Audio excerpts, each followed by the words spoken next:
Assalamualaikum warahmatullahi wabarakatuh.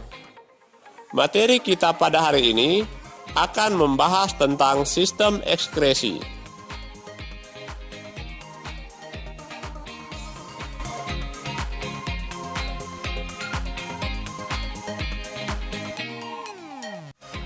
Kalian pasti bingung, apa itu sistem ekskresi?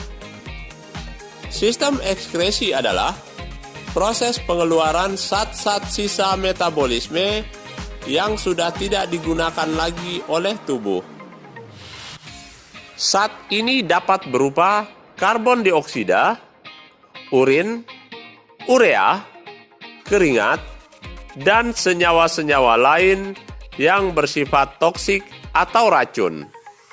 Sehingga, jika tidak dikeluarkan, dapat menyebabkan terganggunya fungsi organ-organ di dalam tubuh.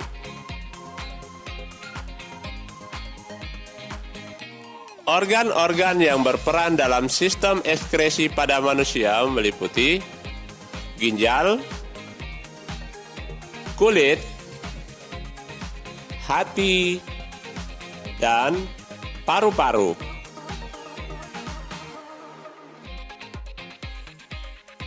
Ginjal. Ginjal merupakan komponen utama penyusun sistem ekskresi manusia, yaitu urin. Ginjal berbentuk seperti kacang. Manusia memiliki sepasang ginjal. Berat dan besarnya bervariasi, tergantung jenis kelamin, umur, serta ada tidaknya ginjal pada sisi lain.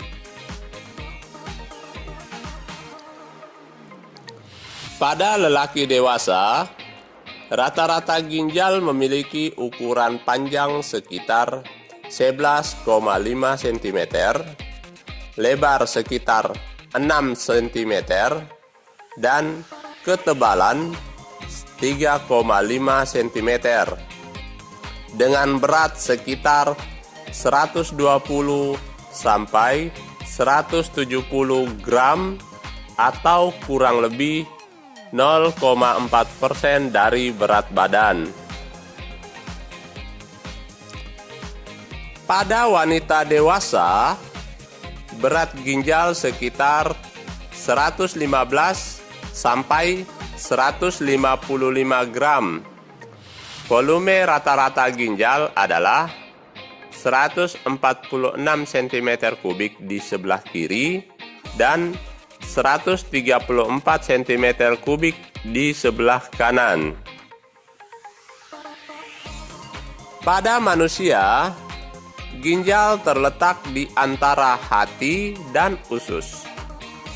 Pada bagian belakang atas rongga perut dengan posisi yang sedikit miring. Letak kedua ginjal yang asimetris pada rongga perut disebabkan oleh posisi hati atau liver yang membuat ginjal kanan terletak sedikit lebih rendah dan berukuran lebih kecil daripada ginjal kiri, serta terletak lebih ke tengah dibandingkan ginjal sebelah kiri. Bagian-bagian ginjal antara lain: yang pertama, piramida ginjal. 2. Arteri interlobular ginjal. 3. Arteri ginjal. 4. Vena ginjal. 5. Hilus ginjal. 6. Pelvis ginjal. 7. Ureter ginjal. 8. Kelopak kecil. 9. Kapsul ginjal. 10. Kapsul ginjal inferior. 11. Kapsul ginjal superior. 12. Vena interlobular ginjal. 13. Nefron. 14. Kelopak kecil ginjal. 15. Kelopak utama. 16. Papila ginjal. Dan yang terakhir, kolom ginjal. Selanjutnya, kita akan membahas tentang fungsi ginjal. Fungsi ginjal antara lain: 1. Menyaring zat-zat sisa metabolisme dari dalam darah. 2. Mempertahankan keseimbangan cairan tubuh. 3. Mengekskresikan gula darah yang melebihi kadar normal. Yang keempat, mengatur keseimbangan kadar asam, basa, dan garam di dalam tubuh. Organ ekskresi berikutnya adalah kulit. Kulit merupakan lapisan jaringan pelindung paling luar pada manusia yang terdapat di permukaan tubuh. Sama seperti ginjal, kulit juga memiliki peran dalam sistem ekskresi karena mampu mengeluarkan zat-zat sisa berupa kelenjar keringat. Kulit terdiri atas 3 lapisan utama, yaitu 1. Epidermis, yang merupakan lapisan terluar dari kulit. 2. Dermis, yang terdiri dari jaringan ikat. 3. Hipodermis, merupakan lapisan terdalam kulit yang terdiri dari jaringan ikat longgar dan elastin. Mari kita bahas satu persatu.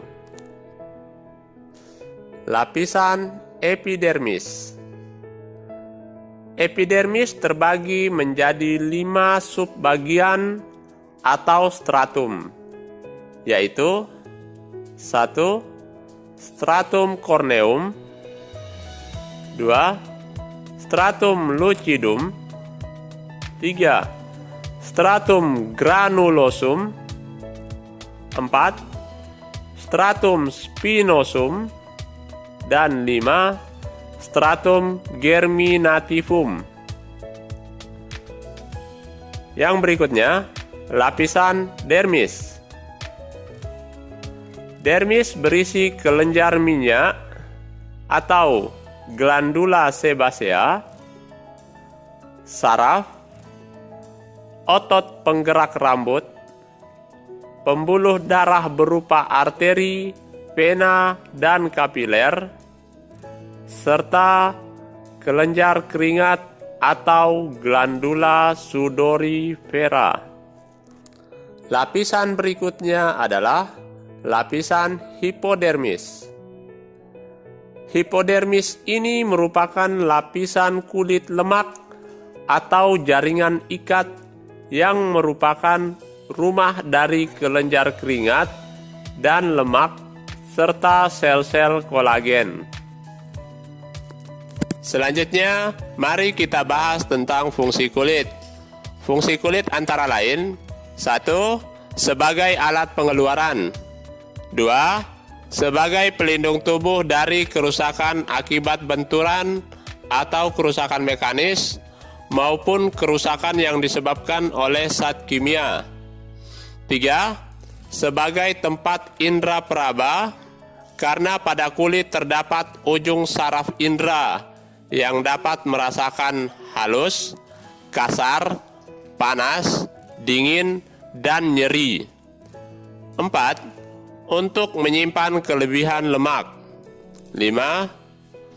Tempat pembuatan vitamin D dari provitamin D dengan bantuan sinar matahari. Dan yang terakhir, sebagai pengatur suhu tubuh. Organ berikutnya adalah hati. Hati merupakan organ terbesar di dalam tubuh dan berperan dalam sistem ekskresi. Hati berada di dalam rongga perut sebelah kanan, di bawah diafragma yang dilindungi oleh selaput tipis bernama kapsula hepatika.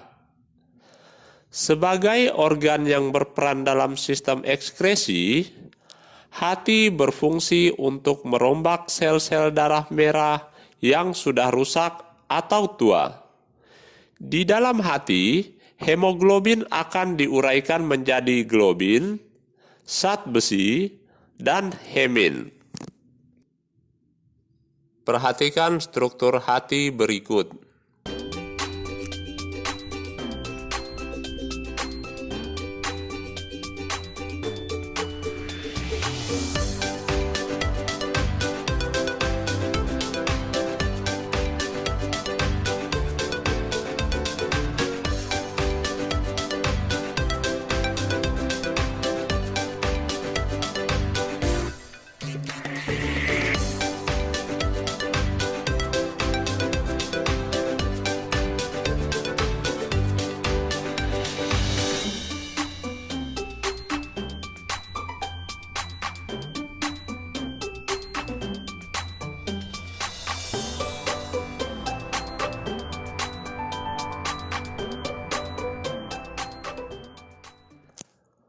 Fungsi hati di tubuh kita ada banyak. Perhatikan beberapa fungsi hati berikut. 1. Memusnahkan bahan toksin yang tidak diperlukan oleh tubuh. 2. Sebagai detoksifikasi racun. 3. Menghasilkan protein. 4. Memudahkan sistem penghadaman. 5. Merupakan tempat simpanan tenaga, vitamin, dan mineral. 6. Menghasilkan hormon baik. 7. Baik untuk sistem imun tubuh dan melindungi daripada serangan penyakit. Dan yang berikutnya, mengekalkan tenaga dan menyeimbangkan kolesterol di dalam tubuh. Organ yang terakhir adalah paru-paru. Paru-paru manusia berjumlah sepasang, terletak di dalam rongga dada yang dilindungi oleh tulang rusuk. Paru-paru selain berperan dalam sistem pernapasan, paru-paru juga berperan dalam sistem ekskresi. Dalam sistem ekskresi, paru-paru berfungsi untuk mengeluarkan karbon dioksida dan uap air. Untuk membuktikan bahwa paru-paru mengeluarkan uap air, ada cara termudah, yaitu menghembuskan napas ke cermin dalam jarak yang sangat dekat. Struktur paru-paru. Yang pertama, bronkus. Bronkus memiliki fungsi guna jalur udara dari mulut dan trakea sehingga udara yang masuk serta keluar akan melewati bagian bronkus tersebut. Mengeluarkan dahak atau lendir juga menjadi fungsi bronkus. Ini memiliki peran penting yakni sebagai sistem pertahanan tubuh. Selanjutnya adalah bronkiolus, yang merupakan cabang dari bagian sebelumnya, yaitu bronkus. Bronkiolus memiliki ukuran yang sangat kecil, layaknya rambut, serta berjumlah banyak. Pada paru-paru kanan ataupun kiri, ada kurang lebih 30.000 bronkiolus. Pada bagian ujung bronkiolus, ada alveoli, yang merupakan kumpulan dari kantung udara. Masing-masing dari kantung udara struktur paru-paru ini disebut sebagai alveolus. Alveolus memiliki ukuran yang sangat kecil, tetapi memiliki jumlah yang sangat banyak, yakni sekitar 600 juta buah. Selanjutnya ada pleura. Pleura menghadap paru-paru, yang mana adalah membran tipis sebagai pelindung paru-paru. serta tulang rangka di bagian dalam. Pleura mempunyai 2 lapisan, sehingga ketika paru-paru menyentuh bagian dalam tulang rangka, maka tidak terjadi gesekan. Bagian terakhir adalah diafragma. Sebenarnya struktur paru-paru satu ini tidak menempel pada organ tersebut, tetapi peran dari diafragma tidak bisa dipisahkan dengan paru-paru, di mana saat manusia bernapas, maka diafragma berkontraksi. Setelah itu, akan menarik paru-paru ke arah bawah dan melebarkannya. Hal ini untuk udara bisa masuk dengan sempurna. Kemudian, ketika seseorang menghembuskan napas, maka diafragma akan kembali rileks dan menjadi kebentuk semula.